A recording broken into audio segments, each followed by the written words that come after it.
Great morning जी, great morning, नमस्कार। मैं भूपेश आनंद आपके सामने। Today I will going to start with, मैं एक नया सब्जेक्ट स्टार्ट करने वाला हूं अप्लाइड स्किल लेवल का, ACCA F7 फाइनेंशियल रिपोर्टिंग। काफ़ी सारी डिमांड थी स्टूडेंट्स की कि सर आपने F5, F9, F1, F2, F3 ये सभी वीडियोस यूट्यूब में आपने ओपन कर दिए और आप F7 को भी रिकॉर्ड करें। तो दोस्तों मैं आपके सामने F7 के वीडियोस के लिए आ गया हूं। आज का ये जो लेक्चर है ये बिल्कुल पहला इंट्रो लेक्चर है, बिल्कुल स्टार्टिंग, बिगिनिंग। जैसे आप 12th क्लास के बाद एसी से ज्वाइन करते हैं तो बिल्कुल स्टार्ट होता है। एसीसी का मीनिंग भी नहीं पता होता, association of chartered certified accountants. Similarly आज ये पहली क्लास है, पहला प्यार है, इंट्रो लेक्चर। तो मैं चाहता हूं कि आप सभी आने वाले इस पूरे लेक्चर में, बिकॉज इतना कुछ बताना है, इतना कुछ बताना है कि एक इंट्रो में कंप्लीट ही नहीं हो पाएगा। रात अभी बाकी है, बात अभी बाकी है, मुझे A to Z आपको क्लैरिफिकेशंस देनी है, क्योंकि इतने सारे डाउट्स मेरे पास आ रहे हैं, मेरे टेलीग्राम से, मेरे व्हाट्सएप से, मेरे यूट्यूब कमेंट से, मेरे सोशल मीडिया से। तो मैं बस एक रिक्वेस्ट करूंगा आप सभी को कि आप कमर सीधी करके बैठेंगे, आप इसको नॉर्मल यूट्यूब लेक्चर नहीं मानेंगे और आप नोट करेंगे। जब आप नोट करेंगे तो आपको ज्यादा बातें पता चलेंगी। मैं आज आपको अपने रजिस्टर्स दिखाऊंगा, मैं आज आपको अपनी बातें दिखाऊंगा, जिससे आपको ये यकीन हो जाएगा कि मैं अभी भी लिख लिख के पढ़ाई करता हूं। कहते हैं जब हम नोट्स बनाते हैं तो कंप्यूटर में ज्यादा बढ़िया सीबी एनवायरनमेंट में ज्यादा बढ़िया अटेम्प्ट कर पाएंगे। तो दोस्तों फाइनेंशियल रिपोर्टिंग अपने में बड़ा इंपॉर्टेंट सब्जेक्ट है। अगर आप पूरे स्किल लेवल की बात करें, नॉलेज लेवल की बात करें तो F3, स्किल लेवल की बात करें तो F7 और प्रोफेशनल लेवल की बात करें तो SBR स्ट्रैटेजिक बिजनेस रिपोर्टिंग, और उसके बाद होता है डिप्लोमा इन IFRS। तो ये चारों के चारों सब्जेक्ट्स की कोचिंग भूपेश आनंद देता है। लेकिन कहानी क्या होती है, जैसे आप प्राइमरी स्कूल में होते हैं, प्राइमरी डिपार्टमेंट में होते हैं, फिर मिडिल में जाते हैं, फिर सेकेंडरी में जाते हैं, तो पहले आपको फाइनेंशियल अकाउंटिंग के बारे में बताया गया है जब आप छोटे थे। ऐसा हो सकता है कि आपने उसमें एग्जाम्पशंस ले ली हो। अभी हम आ रहे हैं उसमें कि आप में से अगर आपने एग्जाम्पशन ले ली है तो आपको क्या करना चाहिए, अगर नहीं ली तो क्या करना चाहिए, अगर आप ग्रेजुएट है और आप जॉब कर रहे हैं तो क्या करना चाहिए, वो सभी बातों को मैं बताऊंगा। लेकिन आप सभी बच्चे पहले ऊपर लिखेंगे, ग्रेट मॉर्निंग लिखेंगे जी, स्किल लेवल की बातें करेंगे, F7 की बातें करेंगे, फाइनेंशियल रिपोर्टिंग की बातें करेंगे। मैंने बड़ी प्यारी प्यारी सी स्लाइड्स आपके लिए प्रिपेयर किए हैं। मैं भूपेश आनंद फिर रिपीट करूंगा, अगर आपने ध्यान से नहीं लिखा तो दोस्तों मैंने ये क्लासरूम में तो मैं सबको लगाता हूं, तो आपके लिए एक ये डंडा है बड़ा खींच के मारने वाला हूं। आपको मैं 5 आइटम्स, 5 बातें इन दिस इंट्रो लेक्चर।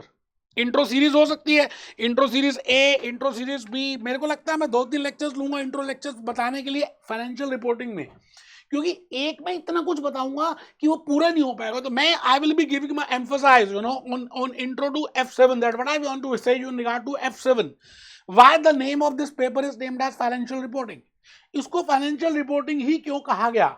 मैं आपको कोका कोला की बैलेंस शीट में लेके जाऊंगा, मैं आपको जोमेटो की बैलेंस शीट में लेके जाऊंगा, मैं आपको जोमेटो के बाद मैं भूपेश आनंद हिंदुस्तान लेवर की बातें करूंगा, फाइनेंशियल रिपोर्टिंग की बातें करेंगे, वहां से प्रैक्टिकल सीखेंगे। जस्ट खाली कैप्लन या बीवी पे टिक टिक लगाकर नहीं पढ़ाऊंगा।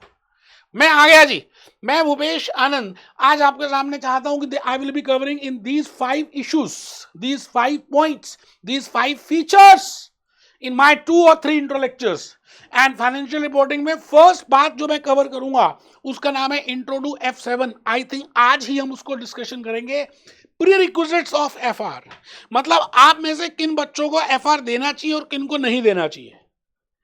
मतलब एग्जाम्पशन लिए तो फिर क्या करना चाहिए, अगर अभी आपने MA का पेपर दिया लास्ट में तो फिर क्या करना चाहिए, एग्जाम्पशन ले लिए तो फिर क्या करना चाहिए, अगर आप ग्रेजुएट हैं तो क्या करना चाहिए। That will be requisite to FR, and then I will be telling you what is the relationship between F3, FR and SBR।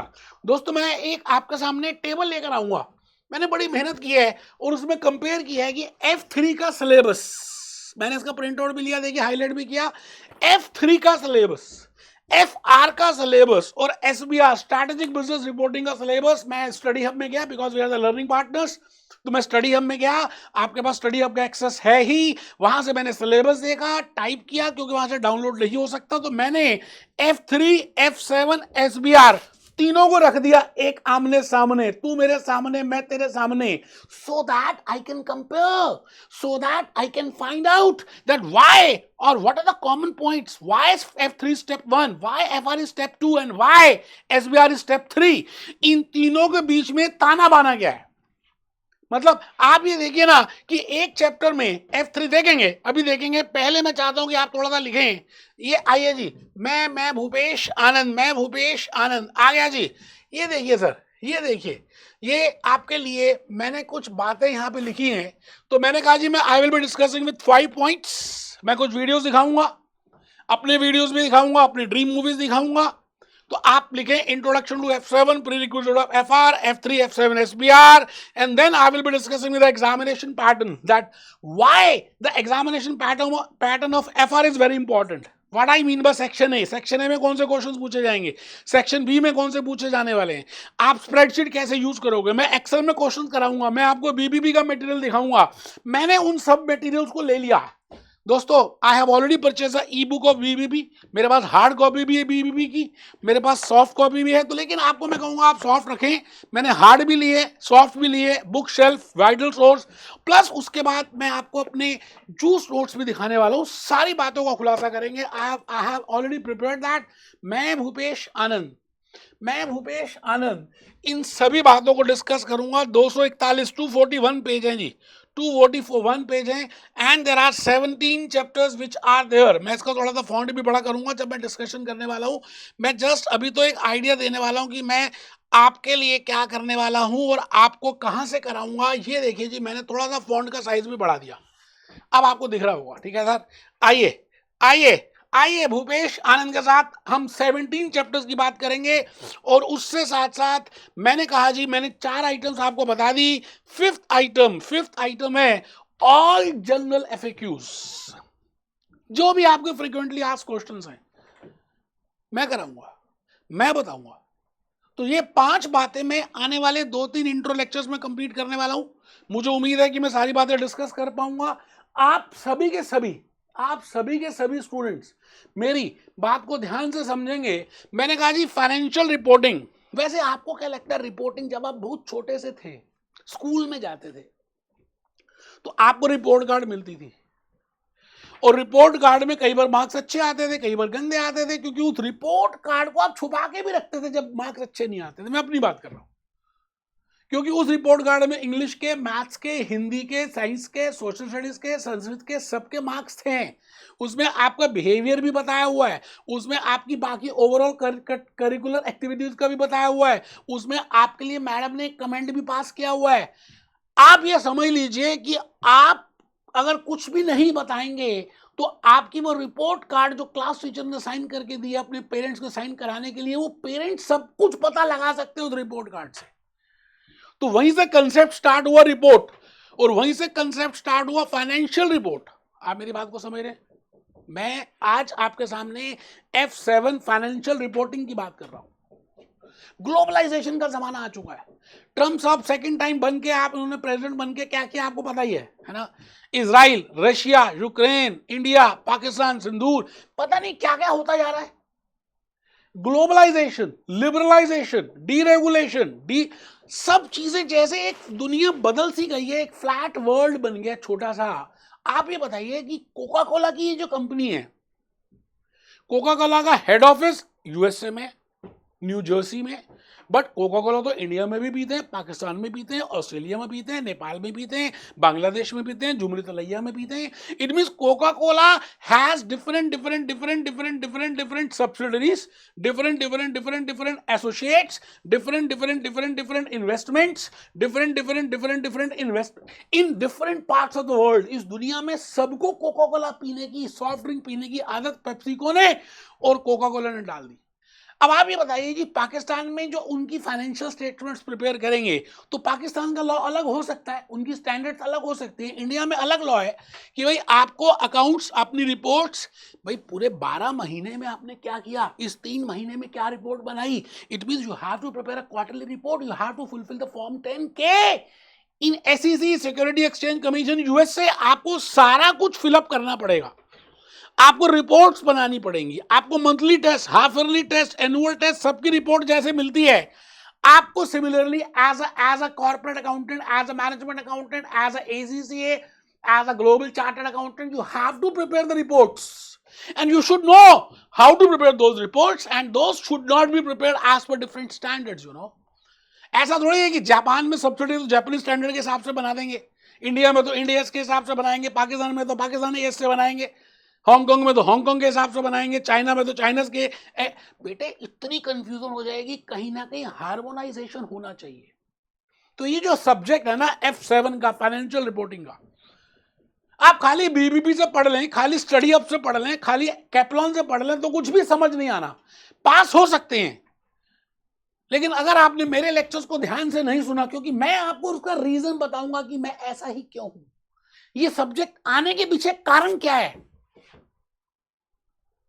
It means because there are different stakeholders, investors are the stakeholders, employees are the stakeholders, government is a stakeholder, society is the stakeholder, debt holders are the stakeholder, people who have given the loan they are the stakeholders। इतने सारे तो stakeholders हैं, उन सबका पैसा लगा हुआ है, they have the interest, so it means it is the social responsibility, it is the ethical responsibility of an accountant of a global ACCA, you know, that should know how to prepare or should have the knowledge of financial reporting कि भाई एक company की report बनेगी कैसे, कैसे report card बनेगी, उसमें क्या क्या पेजेस आएंगे, क्या क्या पॉइंट्स आएंगे, क्या क्या डिस्कशन होगी, स्टेटमेंट ऑफ फाइनेंशियल पोजीशन कैसे बनाएंगे, बैलेंस शीट क्या होगी, प्रॉफिट एंड लॉस परफॉर्मेंस का कैसे बनाएंगे, कॉम्प्रिहेंसिव कैसे बनाएंगे, IFRS 8 कैसे आएगा, नया स्टैंडर्ड कैसे कैसे शो करेंगे। What it means there has to be harmonisation of some account, some reporting standards, some reporting format, some reporting logic, some concepts. तो कहते हैं यदा यदा धर्मस्य गलानि भवति भारता तदा तदा अभ्युत्थानम।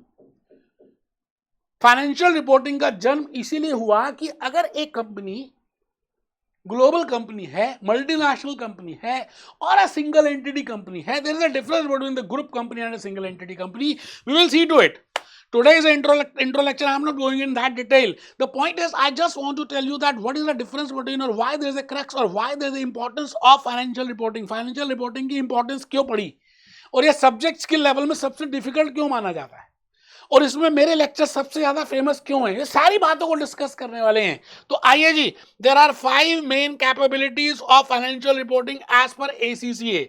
ACCA की बॉडी कहती है कि हम 5 मुख्य बिंदुओं को मानते हैं कि जब आप फाइनेंशियल रिपोर्टिंग प्रिपेयर करेंगे तो हमने ये 5 कंसेप्चुअल फ्रेमवर्क रखे कि भाई ये 5 बातों की वजह से हम चाहते हैं कि आपको पता होना चाहिए। पहली बात, you should be aware of, you know, what are the conceptual and regulatory framework. Conceptual और रेगुलेटरी फ्रेमवर्क क्या होना चाहिए, हम देखेंगे what I mean by conceptual and regulatory. एक एथिक्स होते हैं, एक रेगुलेशंस होती हैं। एथिक्स ये होते हैं कि आपको कुछ कहे या नहीं कहे, आपको वो बातें फॉलो करनी है, those are the moral values. But आपको GST पे करना है, इट इज रेगुलेशन, उसमें आपकी इच्छा नहीं चलेगी।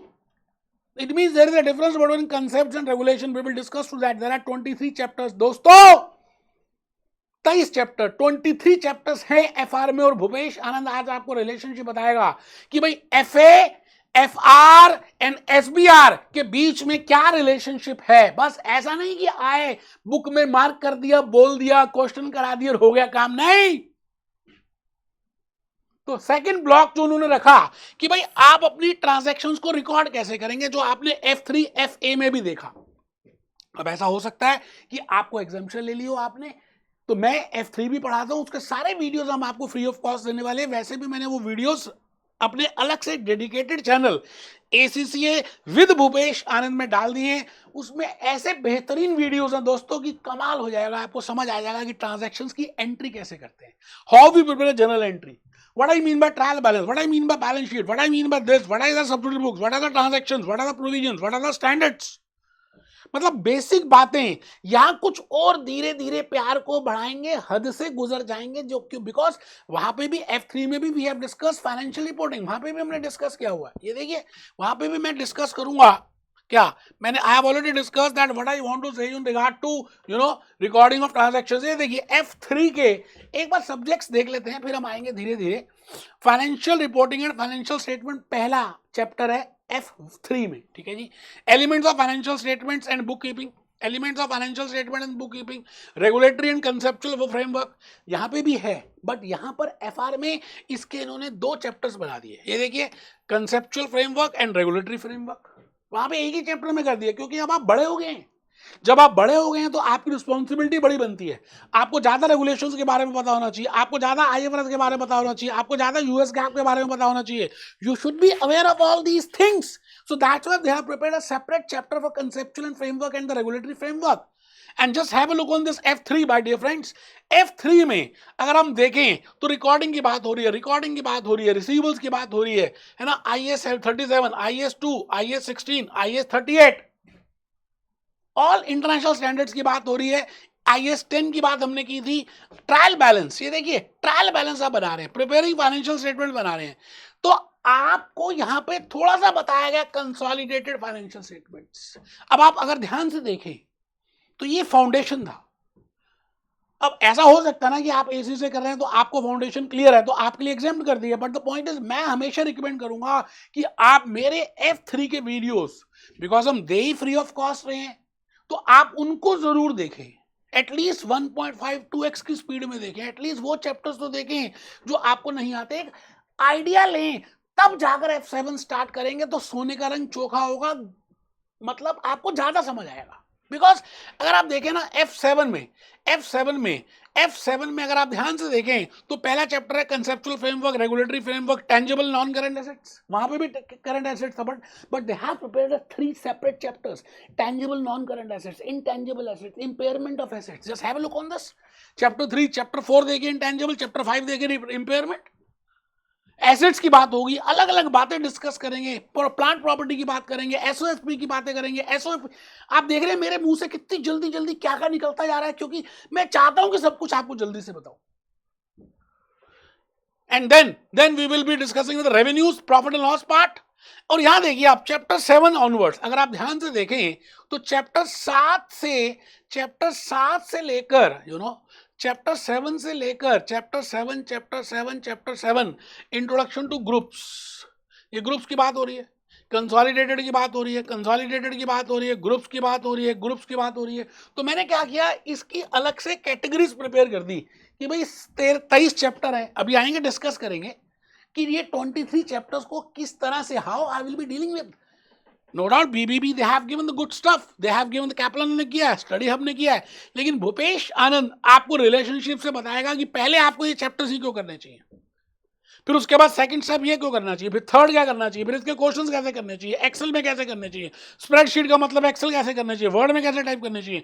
आप देखिए टोटल देयर आर 23 चैप्टर्स, इसमें अगर आप ध्यान से देखें तो 23 चैप्टर है जी। मैंने इसको भी नीचे कर दिया, ये देखिए जी, ये देखिए, ये देखिए, ये देखिए, ये देखिए, FR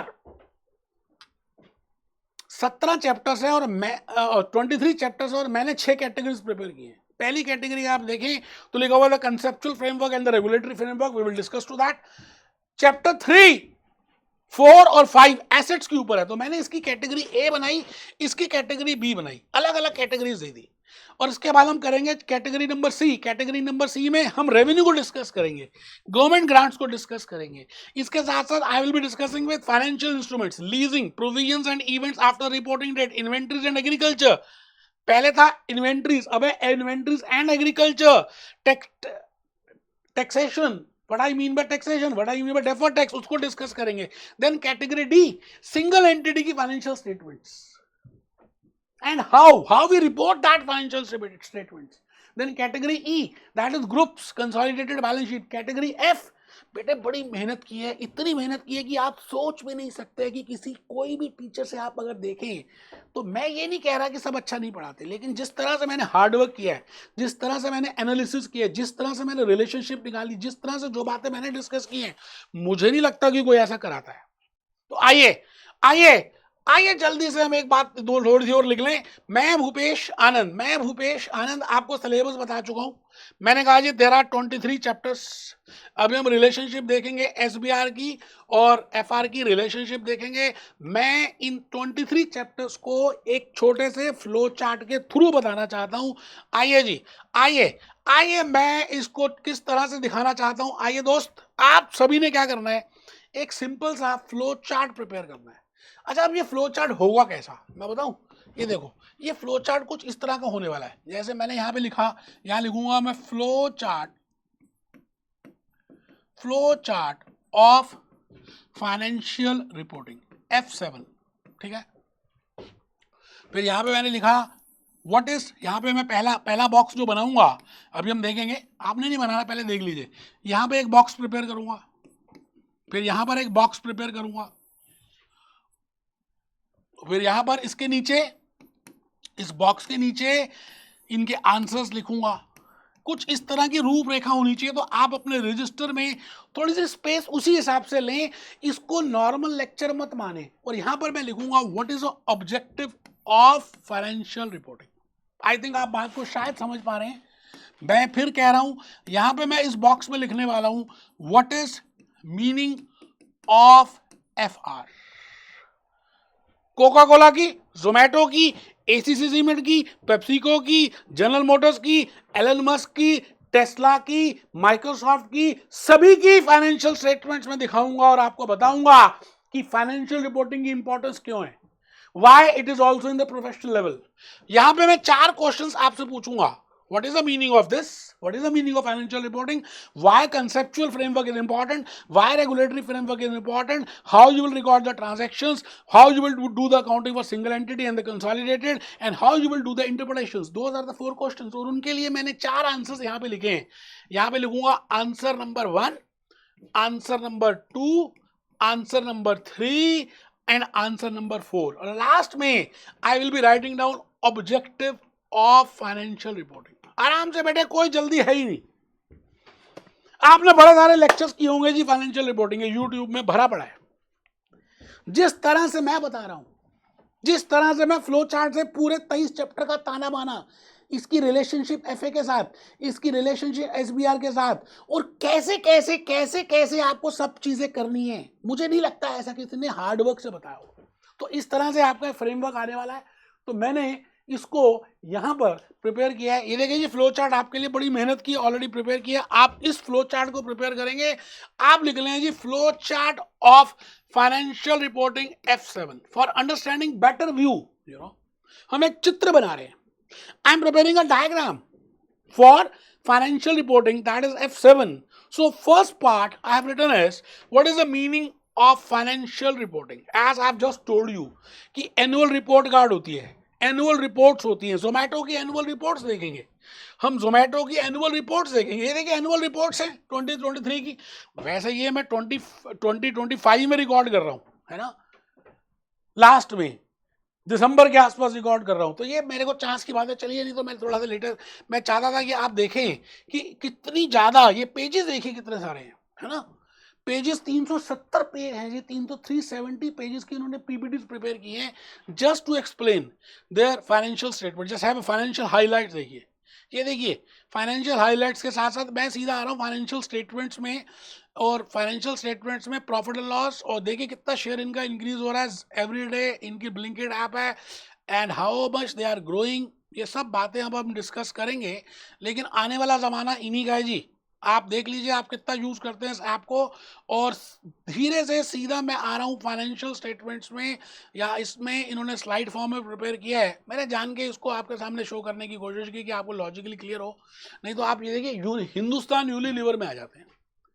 ये देखिए हिंदुस्तान यूनिलीवर में मैं moneycontrol.com मैंने खोला, और moneycontrol.com से मैंने यहाँ पर फाइनेंशियल रिपोर्टिंग बना दी। ये आ गई जी balance sheet. This is the balance sheet.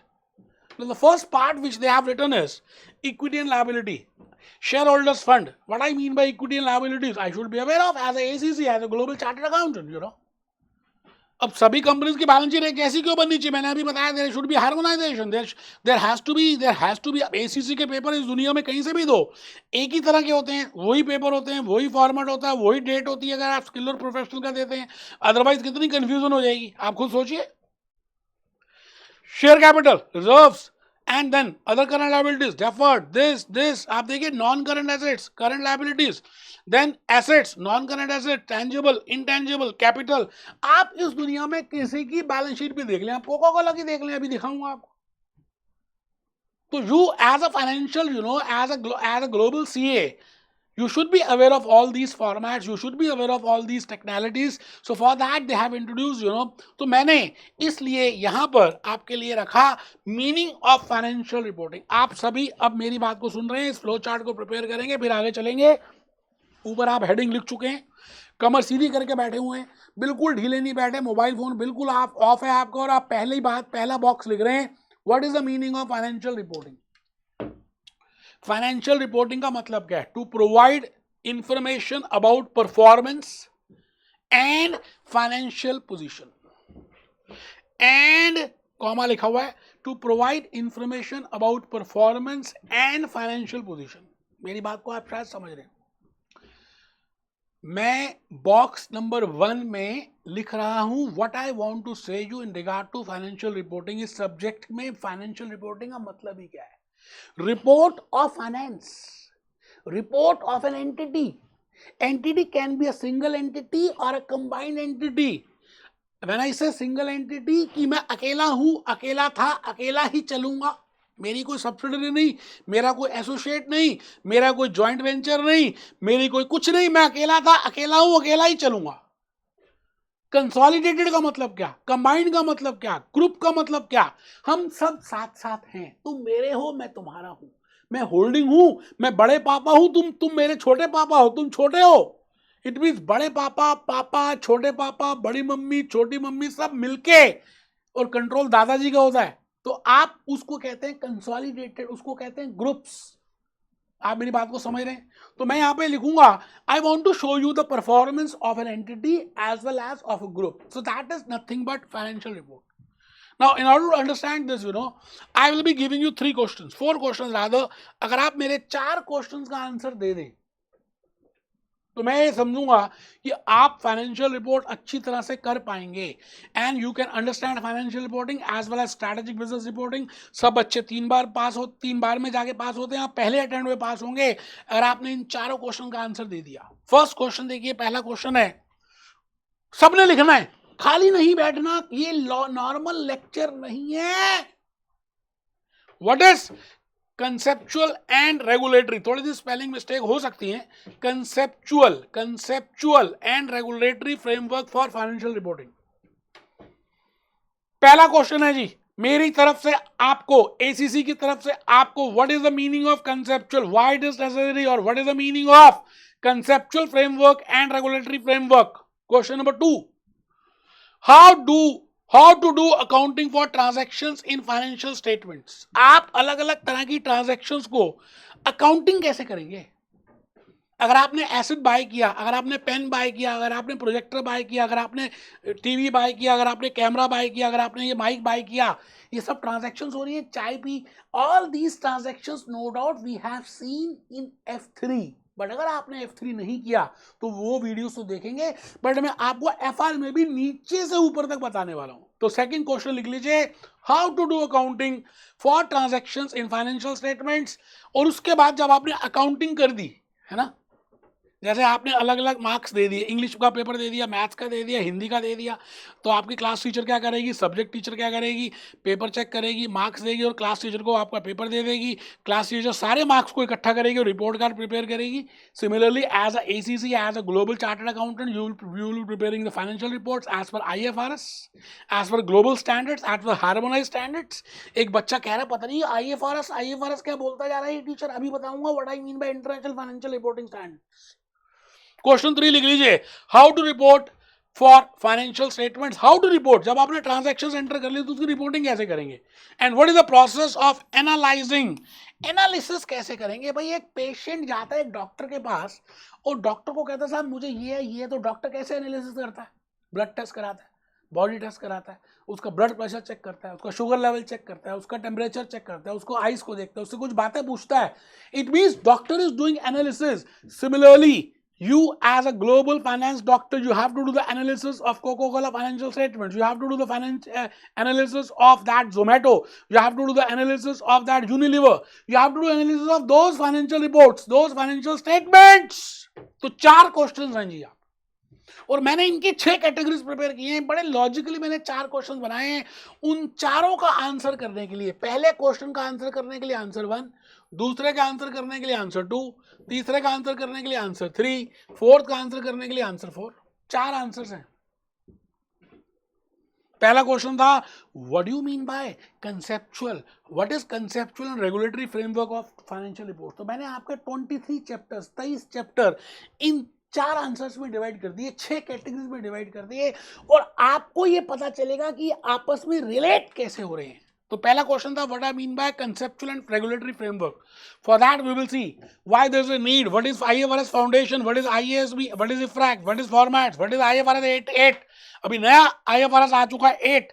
तो इसमें फॉर्मेट्स क्या होते हैं, इसमें कैसे प्रिपेयर करेंगे. तो आप सभी बिल्कुल कमर सीधी करके आंसर नंबर 1 लिख रहे हैं.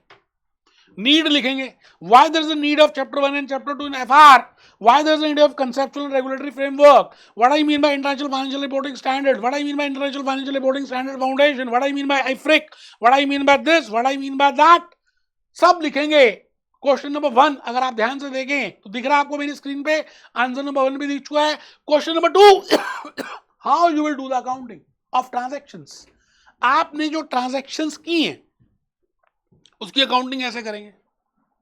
मतलब आप उसमें एसेट्स परचेज किए, सेल किए, इंपेयरमेंट किया है, टेंजिबल है, इंटेंजिबल है, डेप्रिसिएशन है, कैसे ट्रीटमेंट करेंगे. That is category number. ये मेरी कैटेगरी ए थी जो आपने अभी देखी थी. मैंने आई थिंक आपको ये दिखाई भी थी. ये कैटेगरी ए है. ये देखिए कैटेगरी ए. बड़ी मेहनत की है सर. मेरे पास तो एक चैप्टर मेरे हाथों में, कैलकुलेटर ऐसे ऐसे कर रहा हूँ. Category A conceptual framework and regulatory framework. Category B tangible assets, intangible. और ये मैंने यहाँ पर प्रिपेयर किया है.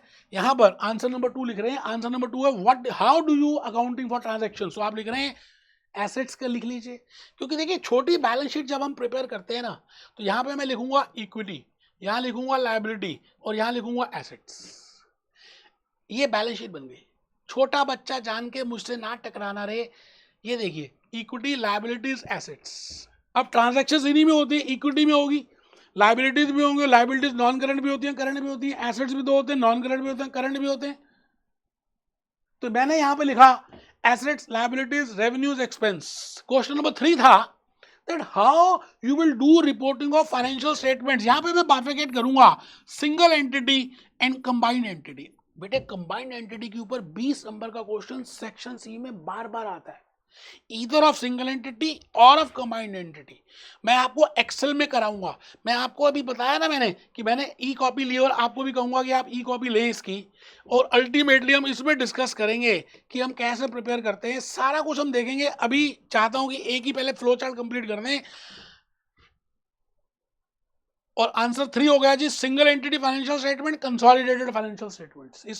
इसमें कंसोलिडेटेड फाइनेंशियल स्टेटमेंट्स में, और इसमें ये देखिए मैंने ये बनाया, ये देखिए ये मैंने प्रिपेयर किया सिंगल फाइनेंशियल स्टेटमेंट डी में, और ये बनाया मैंने ये बनाया ई कैटेगरी, ये यहाँ पे बनाया है. तो आप उसकी टेंशन छोड़ दे, वो सब मैं बता दूंगा. आप आंसर 3 में लिखे सिंगल एंटिटी फाइनेंशियल स्टेटमेंट्स. इधर पेपर में आएगा सिंगल एंटिटी और आएगा कंसोलिडेटेड फाइनेंशियल स्टेटमेंट्स, दोनों लिखेंगे.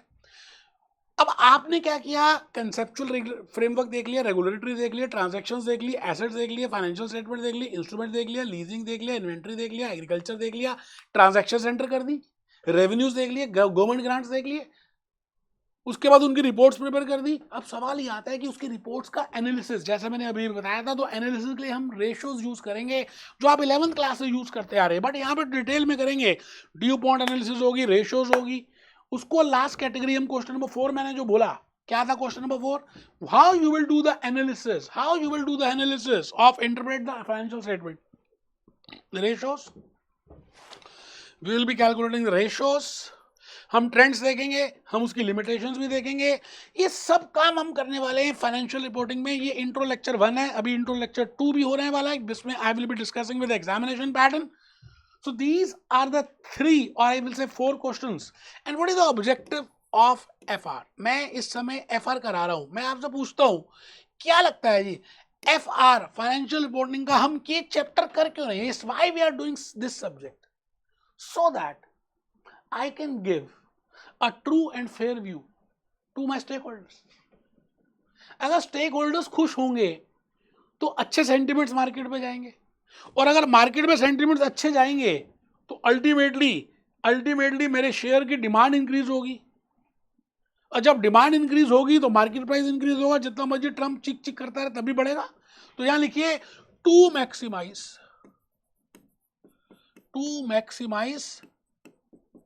द वेल्थ, अल्टीमेट ऑब्जेक्टिव लिख रहे हैं, to maximise the wealth of share holders. मैंने लास्ट में लिखा है, वैसे तो होता है ट्रू एंड फेयर व्यू, उसके बाद क्या, फिर क्या। जैसे आप एसी से कर रहे हैं तो आप लास्ट में क्या चाहते हैं? एसी से बनेंगे तो अच्छी जॉब लगेगी, पैसे आएंगे, घर आएगा, घर में गाड़ी आएगी, गाड़ी में बैठने वाली आएगी, अल्टीमेटली लास्ट में तो खुश होना चाहते हैं ना। तो मैंने लिख दिया last objective is maximisation of wealth of share holders. तो दोस्तों ये है फाइनेंशियल रिपोर्टिंग, और ये वाले हमने चैप्टर्स करने हैं 23 चैप्टर्स, ये डिस्कस करेंगे। इतना मजा आने वाला है, इतने लॉजिक्स, इतनी बातें, इतने कंसेप्ट में बताने वाला हूं कि आप हैरान हो जाएंगे। और मैं आप सबसे रिक्वेस्ट करूंगा कि आप बीपीपी की बुक जरूर बाय कर लें, सॉफ्ट कॉपी बाय करें, क्योंकि वो आपके रियल इन्वेस्टमेंट है। मैं बीबीबी से सारे क्वेश्चंस, उसकी सारी इलस्ट्रेशन सब कुछ कराऊंगा। मैं कुछ हैंड रिटन नोट्स देने वाला हूं, मैं कुछ लिखवाऊंगा, कुछ मैजिक, कुछ प्यार, और धीरे धीरे हम काम करेंगे। मैं चाहता हूं कि आप लाइफ में आगे बढ़े। दोस्तों एक छोटी सी बात कहनी है, आप देखिए, जब तक आपके मन में बेताबियां नहीं होंगी किसी चीज को पाने के लिए, आपके मन में अगर ऐसा नहीं होगा कि मैं फर्स्ट अटेम्प्ट में क्लियर होना चाहता हूं, तो आप नहीं होंगे।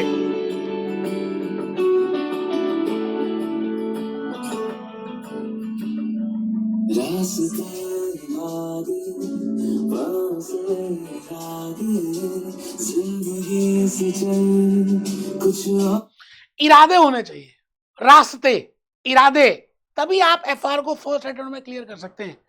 मैं चाहता हूं ना कि आप एक बात को ध्यान से देखिए, शाहरुख खान क्या कह रहा है, जरा सुनिए।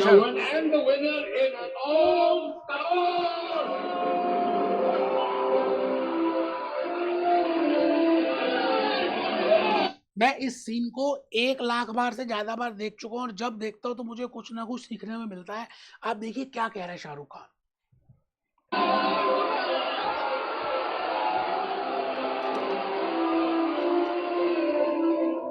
बहुत हंसी आ रही है, उसकी टीम में तू चलो, ये मेरा फ्रॉड है, चीटिंग है, ये फ्रॉड है, ये बहुत फ्रॉड है।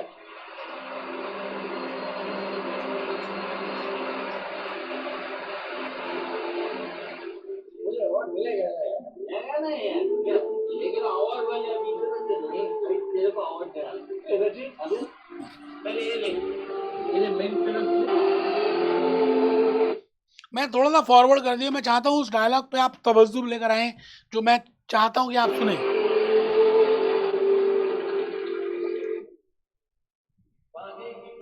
अगर कुछ भी तूने पाने की कोशिश की है, सुनिएगा, इतनी शिद्दत से मैंने तुम्हें पाने की कोशिश की है, इतनी शिद्दत से एसीसीए मैंने तुम्हें पाने की कोशिश की है। हर जर्रे ने मुझे तुमसे मिलाने की साजिश की है। हर जर्रे ने। कहते हैं अगर किसी चीज को दिल से चाहो तो पूरी कायनात उसे तुमसे मिलाने की कोशिश में लग जाती है। अगर तुम किसी चीज को दिल से चाहो और उसके पीछे पागल हो जाओ तो पूरी कायनात तुम्हें वो देने में लग जाती है। दोस्तों ये तो छोटी सी चीज है, एसीसी है। फर्स्ट अटेम्प्ट में क्लियर करना है। आपके सामने कंप्यूटर स्क्रीन होगी उस दिन, आपके सामने कैलकुलेटर होगा और मेरी बातें होंगी, और आप इन बातों से पास हो सकते हैं, लेकिन इसके लिए प्रैक्टिस करनी है। स्प्रेडशीट नहीं आती तो भूपेश आनंद बताएगा। बस आपका काम है एक रजिस्टर ले लीजिए, मैंने पता नहीं कितने बड़े बड़े रजिस्टर्स प्रिपेयर किए हुए हैं। आप देखिए ना, मैं आपके सामने रजिस्टर्स, ये देखिए, क्योंकि मैं एफआर भी पढ़ाता हूँ, एफए भी पढ़ाता हूँ, एसबीआर, सब कुछ रजिस्टर्स भी लिखता हूँ। ये देखिए, हाईलाइट करता हूँ। एक रजिस्टर लीजिए, बीबीबी की बुक ले लीजिए बस, और एक कैलकुलेटर रख लीजिए। बाकी इरादे बुलंद होने चाहिए, मैं पास करा सकता हूँ फर्स्ट अटेम्प्ट में। दिस इज इंट्रो लेक्चर 1, क्योंकि मेरे को अभी 5 क्वेश्चन का आंसर देना था। अभी एग्जामिनेशन पैटर्न के बारे में बता रहे हैं। अभी आपको बताना है what is the relationship of FA, FR and SBR. अभी आपको एफएक्यूज के आंसर्स देने हैं। तो मेरे को लगता है मैं भी एक लेक्चर और लेने वाला हूँ, इंट्रो लेक्चर। उस इंट्रो लेक्चर में आपको मैं पूरा बताऊंगा, और आई थिंक उसके बाद फिर हम स्टार्ट करेंगे। There are 6 categories, I repeat, I have, as per B, I have prepared 6 categories. There are 23 chapters, there are 2 intro lectures, I will be doing with help of BBP. मैं पूरी illustrations, पूरे बातें, पूरे concept explain करूंगा। Spreadsheet में आपके सामने live questions करने वाला हूं। लेक्चर सारे फ्री ऑफ कॉस्ट रखने वाला हूं, लेकिन वो लिमिटेड पीरियड के लिए मैं रखूंगा। मैं चाहता हूं ना कि आप उसको जल्दी से एंजॉय करें, देखें। इन्हीं बातों के साथ मैं Bhupesh Anand, be happy, be jolly, be cheerful. मिलते हैं इंट्रो लेक्चर 2 में।